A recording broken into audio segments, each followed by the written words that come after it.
All right, welcome back to the Black Male Archives. I am your host, Rodney Freeman, and we have with us Dr. Stephen Bond. Sir, how you doing today? I'm doing great day. How you doing, Rodney? Man, I'm good. I'm good. This is good stuff to talk with you. We connected a couple of weeks back, and I learned about your grandfather, who was the true inventor of the turn signal. And that is fascinating, and just to hear his story from what you shared from me. But before we get into that, can you tell the listeners about yourself and your background? Where you from? Sure. Well, I'm Stephen Bond. I'm originally from New York, and I've been a teacher now for the last 23. I'm going to my 24th year, and I teach the AP history courses, social studies, economics, civics, government, and I've been doing it for over 2 decades, and I enjoy it. And history is just one of the biggest passions in my life. I just love teaching history and teaching the good, even the bad history. I know a lot. There's been a lot of debate recently about, like, for example, the topic of slavery and all being beneficial. And, we have to remember that things like slavery that happened to our ancestors was never beneficial. And so that's just been my fight. I've been an advocate for social justice, along being an educator, a book publisher, and just my fight has always been for equality for all people. And you make a good point too about, I'm glad you brought that up, because I definitely was going to ask you about how you feel Yes. about that new part in the curriculum that states that slavery was a benefit. What tell me, can you, as much as you can you break down the rationale behind that before we get in and talk about your family? I just Right. have to ask. I don't Well, understand. yeah. Well, sad but true, there is no rationale to it. What my belief is that it's the guilt of slavery, because when I'll give you an example, when we look at Nazi Germany and some of the other areas like apartheid in South Africa, people knew it was wrong and there was apologies for it. And matter of fact, we know the U.S. government even sanctioned trading with South Africa in the mid late 80s. But what happened with American slavery was, one, there was never an apology for it, and along with it, there's a guilt, and there's never been any kind of reparations or any compensation for it. And that's why they're trying to come up with this guilt of saying, well, there was some benefits. But when you enslave a people, kill a people, treat them lower than animals. I did a post recently about how I did a post on a actual slave auction from Lexington, Kentucky in 1855, and they're selling, black kids, black women, and they're saying she's a 16-year-old wench. She'll be good to make babies. This 40-year-old man's a good worker. He could be a kennel man to make babies. So there's no way you can call that positive. There's no way you can call it good. There's no way you can call it beneficial. And I feel like most of it is just the guilt of the stains enslaved in our country. And that's why they're quick to say those are benefits, because there's no way you can enslave a group of people and say it was beneficial. That's like saying, well, the Holocaust was beneficial to Jewish people. Not at all. That's like saying the genocide of the Armenians during World War One was beneficial. No, when you enslaved people and had millions killed in the process, there's no way you can call that wrong right or beneficial. Wh- how, what can we do to make sure that the record is set straight and people actually know the facts? What do you propose? What can we do as everyday citizens to make sure that we're making sure that the record is correct? I think you honestly have to keep showing and painting the narrative that it was not, because people may get upset at it, but if people know it's the truth, they will own up to it and admit it. Like, what I see is usually younger people that I teach, they usually can understand that slavery was wrong. It's the older folk, the older generation, that did a lot of the racism after slavery with the Jim Crow laws, that are the ones fighting it the most. So I think if you continue to target the younger generation where they know that slavery is wrong, that racism is wrong, that helps. But like I said before, you have to keep letting people know the narrative, because if they don't know, then history can repeat itself. So I think you have to continue doing it. And anytime a state tries to mandate a law saying that an institution like slavery is beneficial, we have to continue fighting. And thankfully, I know many educators who's on board me when it comes to petition against these laws, petition against these things. There's a House bill in North Carolina, HB 187, where they're trying to say and trying to in vague terms say that you cannot talk about racism. You cannot talk about there were people in the United States oppressed, and they're trying to pass this House bill. So we have to first make sure that this legislation first does not get passed. Secondly, we have to continue the narrative, let people know what did happen. And thirdly, just hope that it's spread, that people will see the truth, because as long as people see the truth enough, they can deny it as long as they want, but they know it's truth and they know it's facts, whether they feel guilty about it or not. Yeah, that's so true. And that's a perfect segue to talk about, you and your family and your family's narrative, and basically finding out that your grandfather was the one that invented the turn signal. So take us through that. How did you find that information out, and then the revelations that came from that? Talk to us about that. Sure. Well, growing up, my parents would mention it vaguely. They didn't talk about it much, but they would just talk about how grandpa invented the signal light and didn't talk about it much. But every now and then you'd hear a comment where they would say, well, we should have been rich, or we should have got compensation for it. And so they didn't talk too much about it. And so ever since I was a child, I knew about it, did not know the details. Even when I went through college and started teaching, I would tell my students that my grandfather had a patent for the signal light for cars. But unfortunately, if you don't have the evidence, it's hard for people to believe it. So one of the things I did was I kept researching, and I did find his patent that was on the internet. And I found out that also with the patent number, it was actually legally patented in the United States Archives for inventions of patents. And so once I had the information, I was able to make a copy of it. And that was a proof that I needed at that point. And so as I also looked into it more, not only did he invent it, he also put a light in the back, like a brake light. So when you hit the brake, that the light would turn red. And so this was a whole part of it. And then later on, I did write a book about it, which came out last September. And I was even on WNCT News in Greenville, North Carolina, and they did a story on it.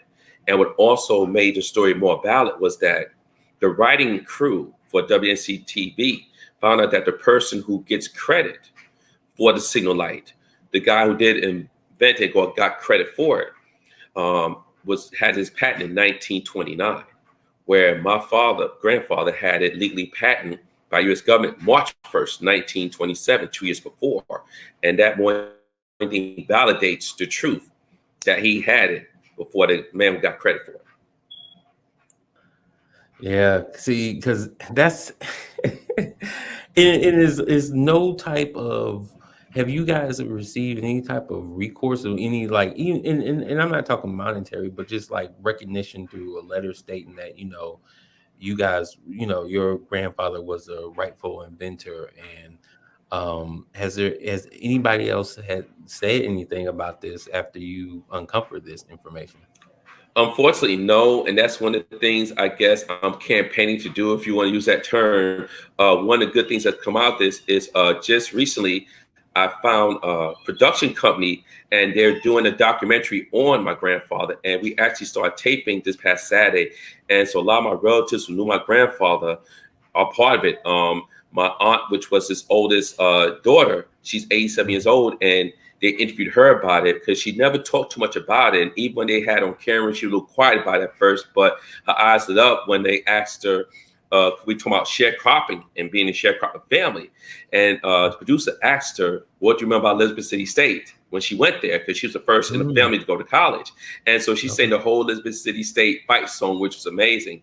And so I do think that having this documentary, which is in the process of being filmed and should be done by early next year, one, I think, has healed the hearts of people. I watch my aunt and some of our family members, how they were just happy and excited about this. But also I think, and I hope this does, is that the rest of the country sees that my grandfather did make this invention.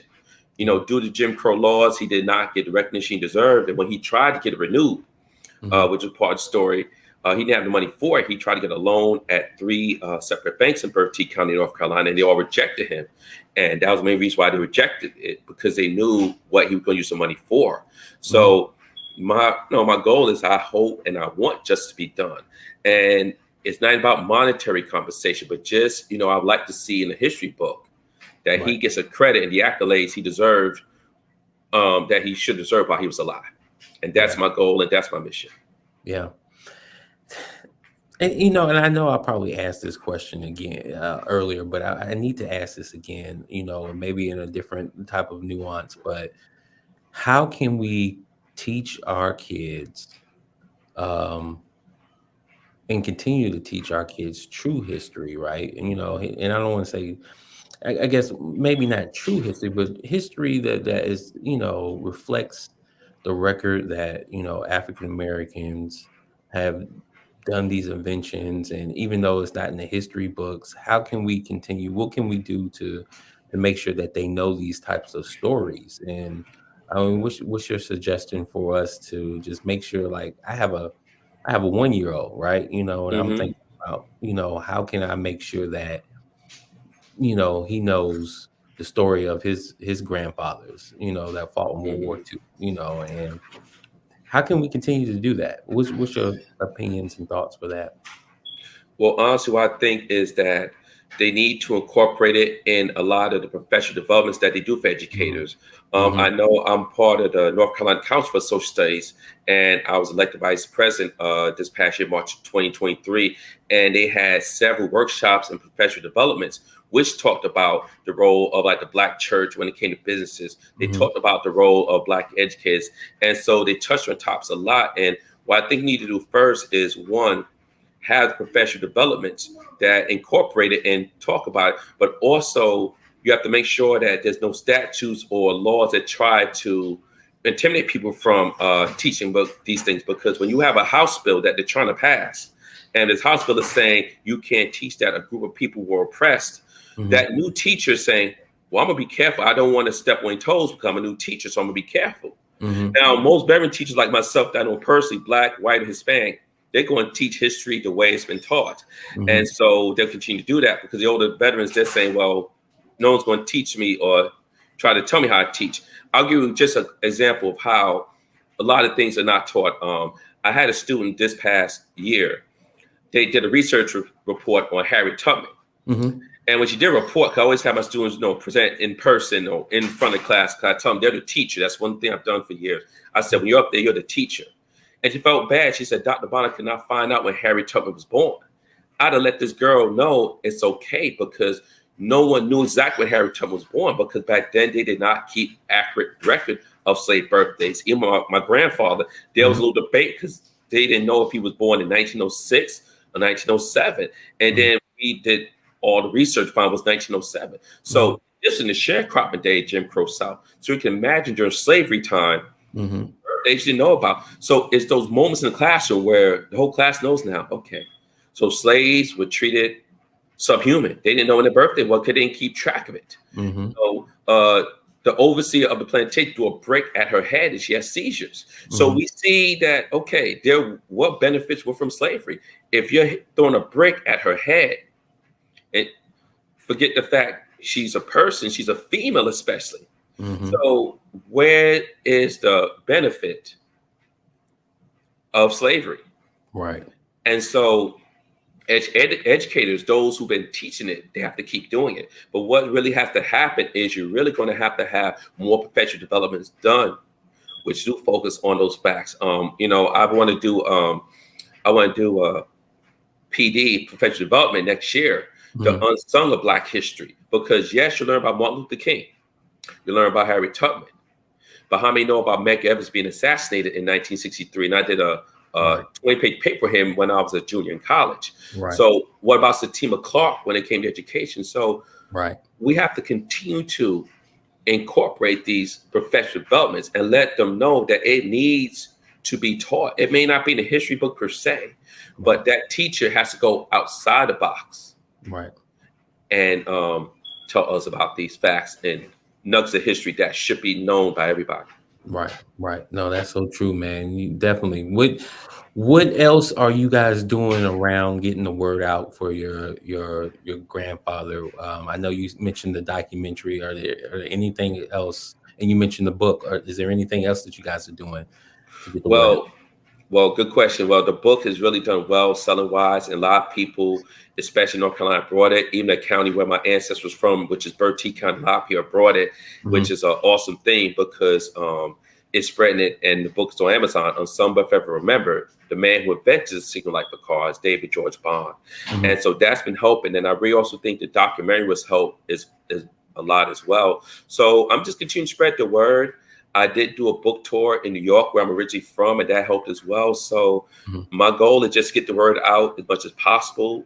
Had some celebrities who endorsed the book. Chuck D from Public Enemy and his publicist, they brought the book, and so just getting the word around has really helped. And any which way I can get other people in the state. The Council for Socialists in North Carolina is also been advocating my book and sharing it, and so that's just a process. I'll continue to, and I'll be relentless about it. And Yeah, if you any way you can spread, definitely continue to let others know about it. yeah. Oh, yeah. Oh, definitely. We definitely gonna anything we can find, we definitely gonna put it on the Black Male Archives and put it up on social media. So, I mean, hey, and then you have anything passing my way, and I definitely will put it up there. Um, how can people one find go get the book and then also find you on social media and follow what you guys are doing and keep up with the work that you're doing with the documentary? Yes. Well, first off, when the documentary gets more, when it starts the taping, I will do a reel, and so I could tell other people about it. Because right now we just started the recording and production just last Saturday. But the book is on Amazon. You got to do click on. It's called Unsung But Forever Remember. The man who invented the signal light for cars, David Bond, and it's $13.99 on Amazon. The ebook is $3.99 on Amazon, so that you can find it. And I have a page on Amazon. I also have a Twitter page, and you can follow me on there, Dr. Stephen Bond, one word. And thank you for all your help and support. I really appreciate it. Man, this has been good, man. And we definitely are going to follow back up with you to make sure, that the word gets out about your grandfather. Whatever we can do to support, man, we definitely are right there with you. Sir, thank you so much for being on the Black Male Archives, where we capture, curate, and promote positive stories about Black men, which you are one of. Thank you, sir, for being here. Thank you as well, Rodney. I appreciate you. All right, sir. Have a good one. You too.